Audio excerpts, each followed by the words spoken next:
Hello friends, welcome to brothers finance and good evening. ಇವತ್ತಿನ market updates ಏನಂದರೆ, Sensex 609 points down ಆಗಿ 85,102 ಅಲ್ಲಿ close ಆಗಿದೆ. ನಿಫ್ಟಿ 225 ಪಾಯಿಂಟ್ಸ್ ಡೌನ್ ಆಗಿ 25,960 ಅಲ್ಲಿ ಕ್ಲೋಸ್ ಆಗಿದೆ. ಬ್ಯಾಂಕ್ ನಿಫ್ಟಿ 538 ಪಾಯಿಂಟ್ಸ್ ಡೌನ್ ಆಗಿ 59,238 ಅಲ್ಲಿ ಕ್ಲೋಸ್ ಆಗಿದೆ. ಫ್ರೆಂಡ್ಸ್, ಇವತ್ತು ಮಾರ್ಕೆಟ್ ನೋಡಿದ್ರಾ, ಕಂಪ್ಲೀಟಾಗಿ ಫಾಲ್ ಆಗಿದೆ. ನಿಫ್ಟಿ ಆದರೆ ನಿಯರ್ಲಿ 1% ಫಾಲ್ ಆಗಿದೆ. ಮಿಡ್ ಕ್ಯಾಪ್ಸ್ ಎಬೋ 1.5% ಫಾಲ್ ಆಗಿದೆ. ಅದೇ ಸ್ಮಾಲ್ ಕ್ಯಾಪ್ಸ್ ಎಬೋ 2.5% ಫಾಲ್ ಆಗಿದೆ ಇವತ್ತು. ಫ್ರೆಂಡ್ಸ್, ಈಗ ನಮ್ಮ ಮಾರ್ಕೆಟ್ ಇವತ್ತು ನೋಡಿದ್ರೆ ತುಂಬಾ ನೆಗೆಟಿವ್ ಆಗಿ ರಿಯಾಕ್ಟ್ ಆಗಿದೆ. ಹಂಗಂತ ನಮ್ಮ ಮಾರ್ಕೆಟ್ ರಿಲೇಟೆಡ್ ಆಗಿ ಏನಾದರೂ ಕಂಪ್ಲೀಟಾಗಿ ನೆಗೆಟಿವ್ ಡೇಟಾಸ್ ಏನಾದರೂ ಅಪ್ಡೇಟ್ ಆಗಿದಾವ ಅಂತ ಒಂದ್ಸಲ ಚೆಕ್ ಮಾಡಿದ್ರೆ ಮೇಜರ್ ಆಗಿ ಯಾವುದೇ ಥರ ನೆಗೆಟಿವ್ ಡೇಟಾಸ್ ಏನೂ ಅಪ್ಡೇಟ್ ಆಗಿಲ್ಲ. ಆದ್ರೂ ಸಹ ಇವತ್ತು ನಮ್ಮ ಮಾರ್ಕೆಟ್ಸ್ ಆದರೆ ಕಂಪ್ಲೀಟಾಗಿ ಕರೆಕ್ಟ್ ಆಗಿದೆ. ಇದಕ್ಕೆಲ್ಲ ಮಲ್ಟಿಪಲ್ ರೀಸನ್ಸ್ ಇದಾವೆ. ಜೊತೆಗೆ ನಮ್ಮ ಮಾರ್ಕೆಟಲ್ಲಿ ನೆಗೆಟಿವ್ ಡೇಟಾ ಪಾಯಿಂಟ್ಸ್ ಮಾತ್ರನೇ ಅಲ್ಲ, ಪಾಸಿಟಿವ್ ಡೇಟಾ ಪಾಯಿಂಟ್ಸ್ ಕೂಡ ತುಂಬಾನೇ ಜಾಸ್ತಿ ಇದಾವೆ.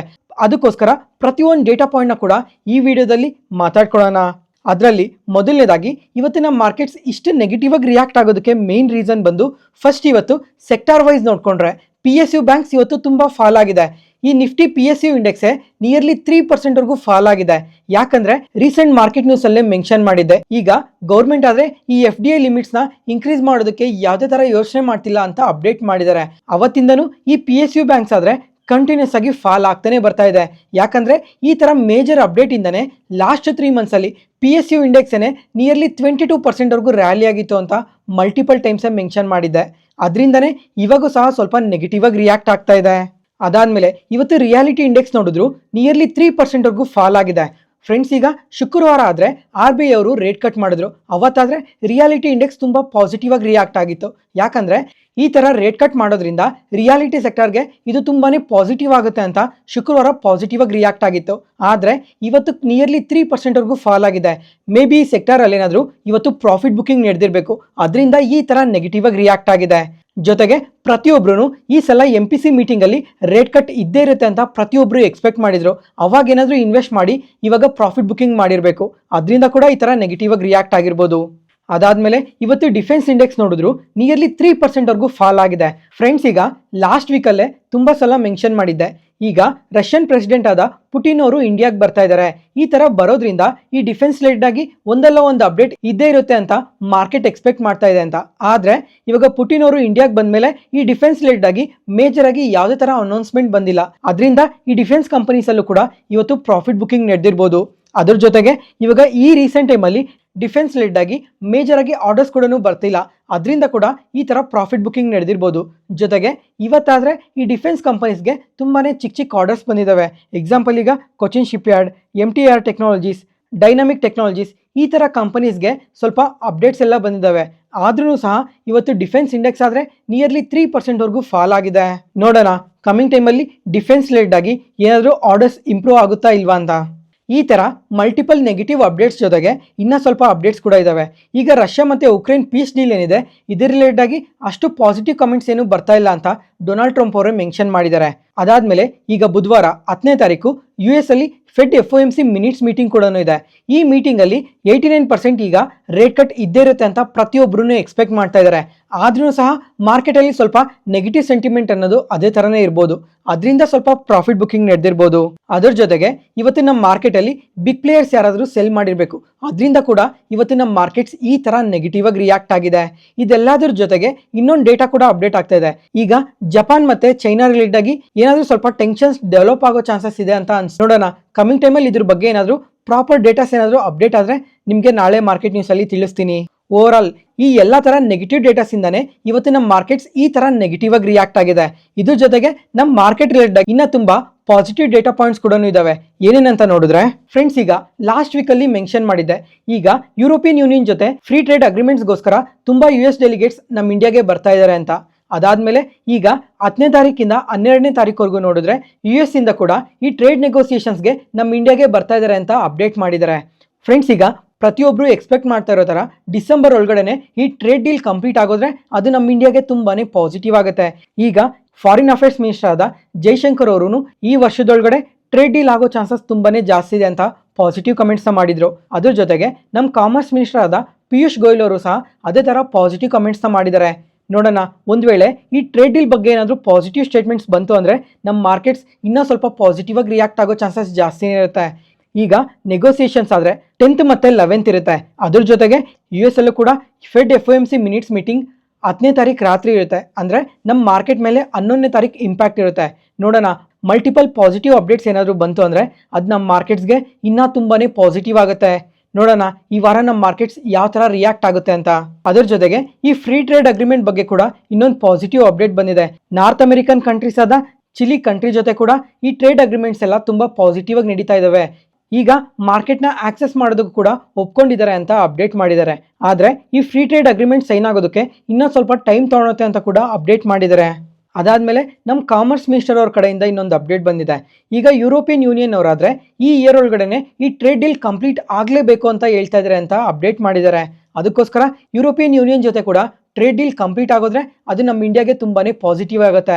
ಜೊತೆಗೆ ಇವಾಗ ರುಪಿ ಆದರೆ ಎಗೇನೆಸ್ಟ್ ಡಾಲರ್ ಕಂಟಿನ್ಯೂಸ್ ಆಗಿ ಫಾಲ್ ಆಗ್ತಾನೆ ಇದೆ. ಇವಾಗ ಈ ಥರ ಮಲ್ಟಿಪಲ್ ಕಂಟ್ರೀಸ್ ಜೊತೆ ಏನಾದರೂ ಈ ಟ್ರೇಡ್ ಡೀಲ್ ಕಂಪ್ಲೀಟ್ ಆಗೋದ್ರೆ ರುಪಿ ಇನ್ನೂ ತುಂಬ ಸ್ಟ್ರಾಂಗ್ ಆಗುತ್ತೆ. ನೋಡೋಣ ಕಮಿಂಗ್ ಟೈಮಲ್ಲಿ ಇದ್ರ ರಿಲೇಟೆಡ್ ಆಗೆಲ್ಲ ಇನ್ನೂ ಯಾವ ಥರ ಅಪ್ಡೇಟ್ಸ್ ಬರ್ತವೆ ಅಂತ. ನೆಕ್ಸ್ಟ್ ಅದಾದಮೇಲೆ ಒಂದು ಕಡೆ ನೋಡಿದ್ರೆ ಮಾರ್ಕೆಟ್ ಕಂಟಿನ್ಯೂಸ್ ಆಗಿ ಫಾಲ್ ಆಗ್ತಾನೆ ಇದೆ. ಆದರೆ ಗೋಲ್ಡ್ ಮತ್ತು ಸಿಲ್ವರ್ ಆದರೆ ತುಂಬಾ ಪಾಸಿಟಿವ್ ಆಗಿ ರಿಯಾಕ್ಟ್ ಆಗ್ತಾನೆ ಇದೆ. ಗೋಲ್ಡ್ ಲಾಸ್ಟ್ 1 ಇಯರಲ್ಲಿ ನಿಯರ್ಲಿ 70% ರ್ಯಾಲಿ ಆಗಿದೆ. ಸಿಲ್ವರ್ ಆದರೆ ನಿಯರ್ಲಿ 100% ರ್ಯಾಲಿ ಆಗಿದೆ. ಅಂದರೆ ಲಾಸ್ಟ್ ಇಯರ್ ಯಾವ ಪ್ರೈಸಲ್ಲಿ ಇತ್ತೋ ಆ ಪ್ರೈಸಿಂದ ಇವಾಗ ಡಬಲ್ ಆಗಿದೆ. ಮತ್ತು ಫ್ರೆಂಡ್ಸ್, ಈಗ ಈ ಗೋಲ್ಡ್ ಪ್ರೈಸಸ್ ಆದರೆ ಇವತ್ತು ಸಹ ತುಂಬಾ ಪಾಸಿಟಿವ್ ಆಗಿ ರಿಯಾಕ್ಟ್ ಆಗ್ತಾ ಇದೆ. ಜೊತೆಗೆ ಇವಾಗ ಲಾಸ್ಟ್ 1 ಇಯರಿಂದ ಈ ಥರ ಗೋಲ್ಡ್ ಇಷ್ಟು ಪಾಸಿಟಿವ್ ಆಗಿ ರಿಯಾಕ್ಟ್ ಆಗೋದಕ್ಕೆ ಮೇಯ್ನ್ ಆಗಿ 3 ರೀಸನ್ಸ್ ಇದ್ದಾವೆ. ಅದರಲ್ಲಿ ಮೊದಲನೇದಾಗಿ ಬಂದು ಈ ಸೆಂಟ್ರಲ್ ಬ್ಯಾಂಕ್ಸ್ ಈ ಗೋಲ್ಡ್ನ ತುಂಬಾ ಬೈ ಮಾಡ್ತಾ ಇದ್ದಾರೆ, ಅದರಿಂದ ಪಾಸಿಟಿವ್ ಆಗಿ ರಿಯಾಕ್ಟ್ ಆಗ್ತಾ ಇದೆ. ಅದಾದಮೇಲೆ ಈ ಟ್ಯಾರಿಫ್ ಅನ್ಸರ್ಟಿನಿಟೀಸ್ ಬೇರೆ, ಇದರಿಂದ ಕೂಡ ನಮ್ಮ ಮಾರ್ಕೆಟ್ಸ್ ಫಾಲ್ ಆಗ್ತಾ ಇದೆ. ಮಾರ್ಕೆಟ್ಸ್ ಫಾಲ್ ಆಗ್ತಾ ಇದೆ ಅಂತ ಇನ್ವೆಸ್ಟ್ಮೆಂಟ್ಸ್ನೆಲ್ಲ ಈ ಗೋಲ್ಡ್ ಕಡೆ ಡೈವರ್ಟ್ ಮಾಡ್ತಾ ಇದ್ದಾರೆ. ಅದರಿಂದನೂ ಕೂಡ ಈ ಗೋಲ್ಡ್ ಪ್ರೈಸಸ್ ತುಂಬಾ ಪಾಸಿಟಿವ್ ಆಗಿ ರಿಯಾಕ್ಟ್ ಆಗ್ತಾ ಇದೆ. ಇದೆಲ್ಲದ್ರ ಜೊತೆಗೆ ಜಿಯೋ ಪೊಲಿಟಿಕಲ್ ಟೆನ್ಷನ್ಸ್ ಬೇರೆ, ಈ ಥರ ಮಲ್ಟಿಪಲ್ ರೀಸನ್ಸಿಂದ ಗೋಲ್ಡ್ ಆದರೆ ತುಂಬ ಪಾಸಿಟಿವ್ ಆಗಿ ರಿಯಾಕ್ಟ್ ಆಗ್ತಾನೆ ಇದೆ. ಅದ್ರ ಜೊತೆಗೆ ನಮ್ಮ ಮಾರ್ಕೆಟಲ್ಲಿ ಗೋಲ್ಡ್ ETF ಅಲ್ಲಿ ಇನ್ಫ್ಲೋಸ್ ಕೂಡ ತುಂಬಾ ಜಾಸ್ತಿ ಆಗ್ತಾನೆ ಇದೆ. ಒಂದ್ಸಲ ಈ ಇಮೇಜ್ನ ನೋಡಿ, ಈ ವರ್ಷದಲ್ಲೇ ಗೋಲ್ಡ್ ETF ಅಲ್ಲಿ ಎಷ್ಟು ಇನ್ವೆಸ್ಟ್ ಮಾಡಿದ್ದೀವಿ ಅಂತ ನಮ್ಗೆ ಇಲ್ಲೇ ಕ್ಲಿಯರಾಗಿ ಗೊತ್ತಾಗುತ್ತೆ. ಪ್ರತಿ ತಿಂಗಳು 400 ಕೋಟಿ 500 ಕೋಟಿ ಈ ಥರ ತುಂಬಾ ಇನ್ವೆಸ್ಟ್ ಮಾಡ್ತಾನೆ ಬರ್ತಾ ಇದ್ದೀವಿ. ಅದರಲ್ಲಿ ಹೈಯೆಸ್ಟ್ ಇನ್ವೆಸ್ಟ್ ಮಾಡಿರೋದು ಅಂತ ಅಂದರೆ ಸೆಪ್ಟೆಂಬರ್ ಮಂತಲ್ಲಿ 911 ಕೋಟಿ ಗೋಲ್ಡ್ ETFs ಅಲ್ಲಿ ಇನ್ಫ್ಲೋಸ್ ಬಂದಿದೆ. ಅದಾದಮೇಲೆ ಅಕ್ಟೋಬರ್ ಮಂತಲ್ಲಾದರೆ 849 ಕೋಟಿ ಇನ್ವೆಸ್ಟ್ ಮಾಡಿದ್ದೀವಿ. ಈಗ ನವೆಂಬರ್ ಮಂತಲ್ಲಿ ಸ್ವಲ್ಪ ಡ್ರಾಪ್ ಆಗಿದೆ. ಇವಾಗ ನೋಡಬೇಕು ಡಿಸೆಂಬರ್ ಮಂತಲ್ಲಿ ಈ ಗೋಲ್ಡ್ ETFs ಅಲ್ಲಿ ಎಷ್ಟು ಇನ್ಫ್ಲೋಸ್ ಬರುತ್ತೆ ಅಂತ. ಮತ್ತು ಇವತ್ತು ಗೋಲ್ಡ್ ಆದರೆ ಸ್ವಲ್ಪ ಪಾಸಿಟಿವ್ ಆಗಿ ರಿಯಾಕ್ಟ್ ಆಗಿದೆ. ಯಾಕಂದರೆ ಚೈನಾ ಸೆಂಟ್ರಲ್ ಬ್ಯಾಂಕ್ ಅವರು ಮತ್ತೆ ಇವಾಗ ಗೋಲ್ಡ್ನ ಬೈ ಮಾಡಿದ್ದಾರೆ. ಕಂಟಿನ್ಯೂಸ್ ಆಗಿ 13ನೇ ತಿಂಗಳು ಕಂಟಿನ್ಯೂಸ್ ಆಗಿ ಬೈ ಮಾಡ್ತಾನೆ ಬರ್ತಾ ಇದ್ದಾರೆ. ಈ ನವೆಂಬರ್ ಮಂತಲ್ಲಿ ಎಷ್ಟು ಬೈ ಮಾಡಿದ್ದಾರೆ ಅಂತ ಅಂದರೆ 30,000 ಹೌನ್ಸ್ ಬೈ ಮಾಡಿದ್ದಾರೆ. ಇವಾಗ 1 ಹೌನ್ಸ್ ಅಂದರೆ 31 ಗ್ರಾಮ್ಸ್ ಇರುತ್ತೆ. ಅಂಥದ್ರಲ್ಲಿ 30,000 ಹೌನ್ಸ್ ಬೈ ಮಾಡಿದ್ದಾರೆ ಅಂತ ಅಂದರೆ ಸುಮಾರು 850 kg ಗೋಲ್ಡ್ನ ಬೈ ಮಾಡಿದ್ದಾರೆ. ಅದರಿಂದನೇ ಇವತ್ತು ಸ್ವಲ್ಪ ಗೋಲ್ಡ್ ಪಾಸಿಟಿವ್ ಆಗಿ ರಿಯಾಕ್ಟ್ ಆಗಿರೋದು. ಮತ್ತೆ ಫ್ರೆಂಡ್ಸ್, ಇವಾಗ ಈ ನವೆಂಬರ್ ಮಂತಲ್ಲಿ ಮಾತ್ರನೇ ಅಲ್ಲ, ಚೈನಾ ಸೆಂಟ್ರಲ್ ಬ್ಯಾಂಕ್ ಅವರಾದರೆ ಕಂಟಿನ್ಯೂಸ್ ಆಗಿ ಲಾಸ್ಟ್ 13 ತಿಂಗಳಿಂದ ಪ್ರತಿ ತಿಂಗಳು ಬೈ ಮಾಡ್ತಾನೆ ಬರ್ತಾ ಇದ್ದಾರೆ. ಅದರಿಂದನೇ ಗೋಲ್ಡ್ ಈ ಥರ ಪಾಸಿಟಿವ್ ಆಗಿ ರಿಯಾಕ್ಟ್ ಆಗ್ತಾ ಇರೋದು. ಮತ್ತೆ ಫ್ರೆಂಡ್ಸ್, ಈಗ ಈ 2025 ಅಲ್ಲೇನೋ 70% ರ್ಯಾಲಿ ಆಗಿದೆ. ಮತ್ತು 2026 ಅಲ್ಲಿ ಗೋಲ್ಡ್ ಯಾವ ಥರ ಪರ್ಫಾರ್ಮ್ ಮಾಡ್ಬೋದು ಅಂತ ಸ್ವಲ್ಪ ಅನಲಿಸ್ಟ್ ಅಪ್ಡೇಟ್ ಮಾಡಿದ್ದಾರೆ. ಇವಾಗ ನಮ್ಮ ಮಾರ್ಕೆಟಲ್ಲಿ ಇದೇ ಥರ ಅನ್ಸರ್ಟನಿಟೀಸ್ ಏನಾದರೂ ಕಂಟಿನ್ಯೂ ಆಗ್ತಾ ಹೋದರೆ ನೆಕ್ಸ್ಟ್ ಇಯರಲ್ಲೂ ಕೂಡ ಇನ್ನೂ ಸ್ವಲ್ಪ ಪಾಸಿಟಿವ್ ಆಗಿ ರಿಯಾಕ್ಟ್ ಆಗೋ ಚಾನ್ಸಸ್ ಇದೆ ಅಂತ ಅಪ್ಡೇಟ್ ಮಾಡಿದ್ದಾರೆ. ಅದ್ರ ಜೊತೆಗೆ ಅನ್ಸರ್ಟನಿಟೀಸ್ ಇನ್ನೂ ಜಾಸ್ತಿ ಆಗ್ತಾ ಹೋದರೆ ಗೋಲ್ಡ್ 2026 ಅಲ್ಲೂ ಕೂಡ 25% 30% ರ್ಯಾಲಿ ಆಗೋ ಚಾನ್ಸಸ್ ಇದೆ ಅಂತ ಅಪ್ಡೇಟ್ ಮಾಡಿದ್ದಾರೆ. ಇವಾಗ $5,000 ಪರ್ ಹೌನ್ಸ್ವರೆಗೂ ರೀಚ್ ಆಗುತ್ತೆ ಅಂತ ಕೂಡ ಅಪ್ಡೇಟ್ ಮಾಡಿದ್ದಾರೆ. ನೋಡೋಣ 2026 ಅಲ್ಲಿ ಗೋಲ್ಡ್ ಯಾವ ಥರ ಪರ್ಫಾರ್ಮ್ ಮಾಡುತ್ತೆ ಅಂತ. ಮತ್ತೆ ಫ್ರೆಂಡ್ಸ್, ಈಗ ನನ್ನ ಒಪಿನಿಯನ್ನ ಶೇರ್ ಮಾಡ್ತೀನಿ ನೋಡಿ. ಇವಾಗ ಗೋಲ್ಡ್ ಆದರೆ ಲಾಸ್ಟ್ 20 ಇಯರ್ಸ್ 30 ಇಯರ್ಸ್ 40 ಇಯರ್ಸ್ 50 ಇಯರ್ಸ್ವರೆಗೂ ನೋಡಿಕೊಂಡ್ರು ಕಂಟಿನ್ಯೂಸ್ ಆಗಿ ಪಾಸಿಟಿವ್ ಆಗಿ ರಿಯಾಕ್ಟ್ ಆಗ್ತಾನೆ ಬರ್ತಾ ಇದೆ. ಸ್ವಲ್ಪ ವರ್ಷ ಏನೋ ಕನ್ಸಾಲ್ಟೇಟ್ ಆಗ್ಬೋದೇನೋ, ಅಥವಾ ಇನ್ನು ಮಿಕ್ಕಿರೋ ವರ್ಷ ಎಲ್ಲ ತುಂಬ ಪಾಸಿಟಿವ್ ಆಗಿ ರಿಯಾಕ್ಟ್ ಆಗ್ತಾನೆ ಇರುತ್ತೆ. ಅದಕ್ಕೋಸ್ಕರ ಒಂದು ಸಿಂಪ್ಲೆಸ್ಟ್ ಫಾರ್ಮಲ್ಲಿ ಗೋಲ್ಡಲ್ಲಿ ಇನ್ವೆಸ್ಟ್ ಮಾಡಬೇಕು ಅಂತಂದರೆ ಈ ಗೋಲ್ಡ್ ETF ಇರುತ್ತೆ. ಈ ಗೋಲ್ಡ್ ETF ಅಲ್ಲಿ ನಾವು ಪ್ರತಿ ಮಂತು ಮ್ಯೂಚುವಲ್ ಫಂಡ್ಸಲ್ಲಿ ಯಾವ ಥರ SIP ಮಾಡ್ತೀವೋ ಅದೇ ಥರ ಈ ಗೋಲ್ಡ್ ETF ಅಲ್ಲೂ ಕೂಡ ಸ್ವಲ್ಪ SIP ಮಾಡ್ತಾ ಇರಿ. ಅದ್ರ ಜೊತೆಗೆ ಪೋರ್ಟ್ಫೋಲಿಯೋದಲ್ಲಿ ಅಲೋಕೇಶನ್ನ ಕೂಡ ಪ್ರಾಪರಾಗಿ ಕೊಡಿ. ಆವಾಗ ಗೋಲ್ಡ್ ಕಮಿಂಗ್ ಟೈಮಲ್ಲಿ ಫಾಲ್ ಆದರೂ ಕೂಡ ಪೋರ್ಟ್ಫೋಲಿಯೋ ಪ್ರಕಾರ ತುಂಬ ಎಫೆಕ್ಟ್ ಆಗಲ್ಲ. ಈ ಥರ ಕಾಂಪ್ಲಿಕೇಟೆಡ್ ಇನ್ಫಾರ್ಮೇಷನ್ ಎಲ್ಲ ಸಿಂಪ್ಲಿಫೈ ಮಾಡಿ ನಿಮ್ಮ ಮುಂದೆ ತರ್ತಾ ಇದೀವಲ್ಲ. ಯಾವುದೇ ಪಾಯಿಂಟಲ್ಲಿ ನಾನು ಹೇಳೋ ಇನ್ಫಾರ್ಮೇಷನ್ ನಿಮಗೆ ಯೂಸ್ಫುಲ್ ಅನಿಸಿದ್ರೆ ಈ ವಿಡಿಯೋನ ಲೈಕ್ ಮಾಡಿ ಮತ್ತೆ ನಿಮ್ಮ ಫ್ರೆಂಡ್ಸಲ್ಲಿ ಯಾರಿಗಾದ್ರೂ ಸ್ಟಾಕ್ ಮಾರ್ಕೆಟ್ ಬಗ್ಗೆ ಇಂಟ್ರೆಸ್ಟ್ ಇರೋರಿಗೆ ಈ ವಿಡಿಯೋಸ್ನ ಶೇರ್ ಮಾಡಿ. ನೆಕ್ಸ್ಟ್ ಅದಾದಮೇಲೆ ಮಾರ್ಕೆಟ್ ಕೀ ಅಪ್ಡೇಟ್ಸ್. ಫಸ್ಟ್ ಇವಾಗ ಇಂಟರ್ಗ್ಲೋಬ್ ಏವಿಯೇಷನ್ಸ್ ಬಗ್ಗೆ ಮಾತಾಡ್ಕೊಳ್ಳೋಣ. ಈ ಕಂಪನಿ ಆದರೆ ಇವತ್ತು ಇಂಟ್ರಾಡೇ ಸೆಷನಲ್ಲಿ ನಿಯರ್ಲಿ 10% ವರೆಗೂ ಫಾಲ್ ಆಗಿದೆ. ಮತ್ತೆ ಫ್ರೆಂಡ್ಸ್, ಈಗ ಈ ಕಂಪನಿ ಏನಕ್ಕೆ ಈ ತರ ಕಂಟಿನ್ಯೂಸ್ ಆಗಿ ಫಾಲ್ ಆಗ್ತಾ ಇದೆ ಅಂತ ಶುಕ್ರವಾರ ಮಾರ್ಕೆಟ್ ನ್ಯೂಸ್ ಅಲ್ಲೇ ಕ್ಲಿಯರ್ ಆಗಿ ಎಕ್ಸ್ಪ್ಲೈನ್ ಮಾಡಿದ್ದೆ. ಈಗ ಲಾಸ್ಟ್ 1 ವೀಕ್ ಇಂದ ನೋಡಿದ್ರೆ ನಿಯರ್ಲಿ 20% ವರೆಗೂ ಈ ಕಂಪನಿ ಫಾಲ್ ಆಗಿದೆ. ಯಾಕಂದ್ರೆ FDTL ಅಂದ್ರೆ flight duty time limitation norms ಇಂದ ಈ ತರ ಕಂಟಿನ್ಯೂಸ್ ಆಗಿ ಫಾಲ್ ಆಗ್ತಾ ಇದೆ. ಫ್ರೆಂಡ್ಸ್, ಈಗ ಈ FDTL ನಾರ್ಮ್ಸ್ ಏನೋ 2024 ಜಾನ್ವರಿ ಟೈಮಲ್ಲೇನೆ ತಂದ್ರು. ಆದ್ರೆ ಇದನ್ನ ಇಂಪ್ಲಿಮೆಂಟ್ ಮಾಡಿದ್ ಮಾತ್ರ ನವೆಂಬರ್ ಅಲ್ಲಿ, ಅಂದ್ರೆ ನಿಯರ್ಲಿ 2 ವರ್ಷ ಟೈಮ್ ಇತ್ತು. ಆದ್ರೆ ಇಂಡಿಗೋದವರು ಈ 2 ವರ್ಷದಲ್ಲಿ ಯಾವುದೇ ತರ ಚೇಂಜಸ್ ನ ತರದೆ ಈ ತರ ಕಂಪ್ಲೀಟ್ ಏವಿಯೇಷನ್ ಸೆಗ್ಮೆಂಟ್ ನ ಡಿಸ್ಟರ್ಬ್ ಮಾಡಿದ್ದಾರೆ. ಮತ್ತೆ ಫ್ರೆಂಡ್ಸ್, ಈಗ ಇಂಡಿಗೋದವರು ಫಸ್ಟ್ ದಿನ ಈ ಸಿಚುವೇಶನ್ ನ ಅಡ್ರೆಸ್ ಮಾಡಿದ್ರು. ಅವತ್ತಾದ್ರೆ ಇದೊಂದು ಚಿಕ್ಕ ವಿಚಾರನೇ, ಇದು ಕಂಪ್ಲೀಟ್ ಆಗಿ ಸಾರ್ಟ್ ಔಟ್ ಮಾಡ್ಕೊಂತಾರೆ 1 or 2 ಡೇಸ್ ಅಲ್ಲಿ ಅಂತ ಅನ್ಕೊಂಡಿದ್ರು. ಆದ್ರೆ ಇದು ಕಂಪ್ಲೀಟ್ ಏವಿಯೇಷನ್ ಸೆಗ್ಮೆಂಟ್ ನ ಅದೇ ಬರೀ ಡೊಮೆಸ್ಟಿಕಲ್ ಮಾತ್ರನೇ ಅಲ್ಲ, ಇಂಟರ್ನ್ಯಾಷನಲ್ ಲೆವೆಲ್ ಅಲ್ಲೂ ಕೂಡ ಕಂಪ್ಲೀಟ್ ಡಿಸ್ಟರ್ಬ್ ಮಾಡಾಕಿದ್ದಾರೆ. ಹೆಂಗಂತ ಅಂದ್ರೆ ಇವಾಗ ಇಂಡಿಗೋದವ್ರಿಗೆ ನಮ್ಮ ಇಂಡಿಯಾದಲ್ಲಿ 67% ಮಾರ್ಕೆಟ್ ಶೇರ್ ಇದೆ. ಅಂದ್ರೆ ಸುಮಾರು ಪ್ರತಿದಿನ 2000ದಿಂದ 2200 ಫ್ಲೈಟ್ಸ್ ಇವ್ರದೇ ಓಡಾಡೋದು. ಅಂತದ್ರಲ್ಲಿ ಲಾಸ್ಟ್ 1 ವೀಕ್ ಅಲ್ಲೇ ನಿಯರ್ಲಿ 2000 ಫ್ಲೈಟ್ಸ್ ನ ನಿಲ್ಸಾಕಿದ್ದಾರೆ. ಅದರಿಂದ ಜನಗಳಿಗೆ ಇದು ತುಂಬಾನೇ ಎಫೆಕ್ಟ್ ಆಗಿದೆ. ಜೊತೆಗೆ ಇದು ಇಂಟರ್ನ್ಯಾಷನಲ್ ಲೆವೆಲ್ ಅಲ್ಲೂ ಕೂಡ ಯಾವ ತರ ಎಫೆಕ್ಟ್ ಮಾಡಿದೆ ಅಂತ ಅಂದ್ರೆ ಒಂದು ಚಿಕ್ಕ ಎಕ್ಸಾಂಪಲ್ ಹೇಳ್ತೀನಿ ನೋಡಿ. ಇವಾಗ ನಾನೇನಾದ್ರು ಚೈನಾ, ಜಪಾನ್ ಅಥವಾ ಮಲೇಷ್ಯಾಗೆ ಹೋಗ್ಬೇಕು ಅಂತಂದ್ರೆ ನನಗೆ ಡೈರೆಕ್ಟ್ ಫ್ಲೈಟ್ ಸಿಗಲ್ಲ, ನಾನು ಕನೆಕ್ಟಿಂಗ್ ಫ್ಲೈಟ್ಸ್ ನೋಡ್ಬೇಕಾಗುತ್ತೆ. ಎಕ್ಸಾಂಪಲ್ ಯಾವ ತರ ಅಂತಂದ್ರೆ ನಾನು ಬೆಂಗಳೂರು ಏರ್ಪೋರ್ಟ್ ಇಂದ ಡೆಲ್ಲಿಗೆ ಹೋಗಿ ಡೆಲ್ಲಿಯಿಂದ ಚೈನಾ, ಜಪಾನ್, ಮಲೇಷ್ಯಾ ಈ ತರ ಬೇರೆ ಬೇರೆ ದೇಶಕ್ಕೆ ಹೋಗ್ಬೇಕಾಗಿರುತ್ತೆ. ಇವಾಗ ನಾನು ಡೆಲ್ಲಿಗೆ ಹೋಗಕ್ಕಾಗ್ತಿಲ್ಲ ಅಂತಂದ್ರೆ ಅಲ್ಲಿಂದ ಮುಂದಕ್ಕೂ ಹೋಗಕ್ಕಾಗಲ್ಲ. ಅದಕ್ಕೋಸ್ಕರನೇ ಇವರು ಇಂಟರ್ನ್ಯಾಷನಲ್ ಲೆವೆಲ್ ಅಲ್ಲೂ ಕೂಡ ಕಂಪ್ಲೀಟ್ ಡಿಸ್ಟರ್ಬ್ ಮಾಡಿದ್ದಾರೆ ಅಂತ ಅಂದಿದ್ದು. ಮತ್ತೆ ಗೌರ್ಮೆಂಟ್ ಕೂಡ ಇದ್ರ ರಿಲೇಟೆಡ್ ಆಗಿ ತುಂಬಾ ಸ್ಟ್ರಾಂಗ್ ಆಕ್ಷನ್ ತಗೊಂತಾ ಇದ್ದಾರೆ. ಮತ್ತೆ ಇಂಟರ್ಗ್ಲೋಬ್ ಏವಿಯೇಷನ್ಸ್ ಆದ್ರೆ ಇವತ್ತು ಸಹ ನಿಯರ್ಲಿ 10% ಫಾಲ್ ಆಗಿದೆ. ಜೊತೆಗೆ ಈ ಕಂಪನಿ CEO ಕೂಡ ಇವ್ರ ಪೊಸಿಷನ್ ಇಂದ ರಿಸೈನ್ ಮಾಡಿದ್ದಾರೆ. ನೋಡ್ಬೇಕು ಕಮಿಂಗ್ ಟೈಮ್ ಅಲ್ಲಿ ಇದ್ರ ರಿಲೇಟೆಡ್ ಆಗೆಲ್ಲ ಇನ್ನ ಯಾವ ತರ ಅಪ್ಡೇಟ್ಸ್ ಬರ್ತವೆ ಅಂತ. ಇವತ್ತಾದ್ರೆ 10% ಫಾಲ್ ಆಗಿದೆ. ಮತ್ತೆ ಇವಾಗ ಈ ಕಂಪನಿಯಲ್ಲಿ ಹೋಲ್ಡ್ ಮಾಡ್ತಾ ಇದ್ರೆ ನಮಗೂ ಕೂಡ ತುಂಬಾನೇ ಲಾಸ್ ಆಗಿರುತ್ತೆ. ಅದ್ರ ಜೊತೆಗೆ ಇವಾಗ ಮ್ಯೂಚುವಲ್ ಫಂಡ್ಸ್ ಆದ್ರೆ ತುಂಬಾನೇ ಹೋಲ್ಡ್ ಮಾಡ್ತಾ ಇದ್ದಾರೆ ಈ ಕಂಪನಿಯಲ್ಲಿ. ಇವಾಗ ಈ ಟಾಪ್ ಮ್ಯೂಚುವಲ್ ಫಂಡ್ಸ್ ಯಾರ್ಯಾರು ಈ ಕಂಪನಿಯಲ್ಲಿ ಎಷ್ಟೆಷ್ಟು ಲಕ್ಷ ಶೇರ್ಸ್ ಇನ್ವೆಸ್ಟ್ ಮಾಡಿದ್ದಾರೆ ಅಂತ ನೀವು ಇಲ್ಲೇ ಸ್ಕ್ರೀನ್ ಮೇಲೆ ನೋಡ್ಬೋದು. ಅದರಲ್ಲಿ ಹೈಯೆಸ್ಟ್ ಇನ್ವೆಸ್ಟ್ ಮಾಡಿರೋದು ಬಂದು ICICI ಪ್ರುಡೆನ್ಷಿಯಲ್ ಮ್ಯೂಚುವಲ್ ಫಂಡ್ಸ್ ಅವರು ತುಂಬಾನೇ ಇನ್ವೆಸ್ಟ್ ಮಾಡಿದ್ದಾರೆ. ಅದೇ ತರ SBI mutual funds, HDFC mutual funds, Axis mutual funds ಈ ತರ ತುಂಬಾನೇ ಮ್ಯೂಚುವಲ್ ಫಂಡ್ಸ್ ಎಲ್ಲ ಈ ಕಂಪನಿಯಲ್ಲಿ ತುಂಬಾನೇ ಇನ್ವೆಸ್ಟ್ ಮಾಡಿದ್ದಾರೆ. ಅದರಿಂದ ಮ್ಯೂಚುವಲ್ ಫಂಡ್ಸ್ ಪೋರ್ಟ್ಫೋಲಿಯೋಲ್ಲೂ ಕೂಡ ಸ್ವಲ್ಪ ಡ್ರಾಪ್ ನ ಕಾಣ್ಬೋದು. ನೋಡೋಣ ಕಮಿಂಗ್ ಟೈಮ್ ಅಲ್ಲೆಲ್ಲ ಇನ್ನ ಯಾವ ತರ ಅಪ್ಡೇಟ್ಸ್ ಬರ್ತವೆ ಅಂತ. ನೆಕ್ಸ್ಟ್ ಅದಾದ್ಮೇಲೆ ಕೇನ್ಸ್ ಟೆಕ್ನಾಲಜೀಸ್. ಈ ಕಂಪನಿ ಆದ್ರೆ ಮತ್ತೆ ಇವತ್ತು 13% ಫಾಲ್ ಆಗಿದೆ. ಮತ್ತೆ ಲಾಸ್ಟ್ 1 ವಾರದಲ್ಲೇ 30% ಫಾಲ್ ಆಗಿದೆ. ಫ್ರೆಂಡ್ಸ್, ಈಗ ಈ ಕಂಪನಿ ಏನಕ್ಕೆ ಈ ತರ ಕಂಟಿನ್ಯೂಸ್ ಆಗಿ ಫಾಲ್ ಆಗ್ತಾ ಇದೆ ಅಂತ ಒಂದು ಸಪ್ರೇಟ್ ವಿಡಿಯೋನೇ ಮಾಡಿದೀನಿ. ಒಂದ್ಸಲ ಯಾರಾದ್ರೂ ಆ ವಿಡಿಯೋನ ನೋಡಿಲ್ಲ ಅಂತ ಅಂದ್ರೆ ಒಂದ್ಸಲ ಚೆಕ್ ಮಾಡಿ. ಈ ವಿಡಿಯೋದಲ್ಲಿ ಈ ಕಂಪನಿ ಬಿಸ್ನೆಸ್ ಏನ್ ಮಾಡುತ್ತೆ, ಫ್ಯೂಚರ್ ಗ್ರೋತ್ ಯಾವ ತರ ಇರುತ್ತೆ, ಮತ್ತೆ ಇವಾಗ ಏನಕ್ಕೆ ಈ ತರ ಕಂಟಿನ್ಯೂಸ್ ಆಗಿ ಫಾಲ್ ಆಗ್ತಾ ಇದೆ ಅಂತ ಪ್ರತಿಯೊಂದು ಇನ್ಫಾರ್ಮೇಶನ್ ಕೂಡ ಕ್ಲಿಯರ್ ಆಗಿ ಎಕ್ಸ್ಪ್ಲೈನ್ ಮಾಡಿದೀನಿ. ಅದಕ್ಕೋಸ್ಕರ ಒಂದ್ಸಲ ಈ ವಿಡಿಯೋನ ನೋಡಿ. ಮತ್ತೆ ಫ್ರೆಂಡ್ಸ್, ಈಗ ನಿನ್ನೆ ವಿಡಿಯೋಗೆ ಕಂಟಿನ್ಯೂಷನ್ ಪಾರ್ಟ್ ಇದು.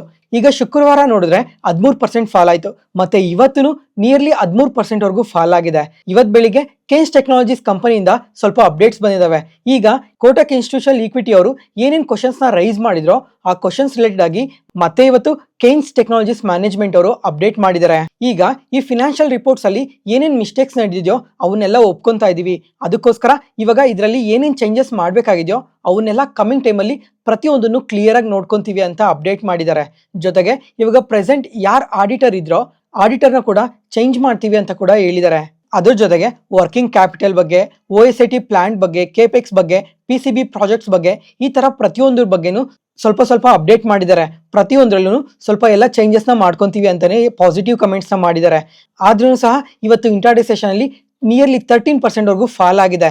ಯಾಕಂದ್ರೆ ಈ ಕಂಪನಿ ಮ್ಯಾನೇಜ್ಮೆಂಟ್ ಇನ್ನ ಈ ರಿಲೇಟೆಡ್ ಪಾರ್ಟಿ ಟ್ರಾನ್ಸಾಕ್ಷನ್ಸ್ ಬಗ್ಗೆ ಕಂಪ್ಲೀಟ್ ಆಗಿ ಅಪ್ಡೇಟ್ ಮಾಡಿಲ್ಲ.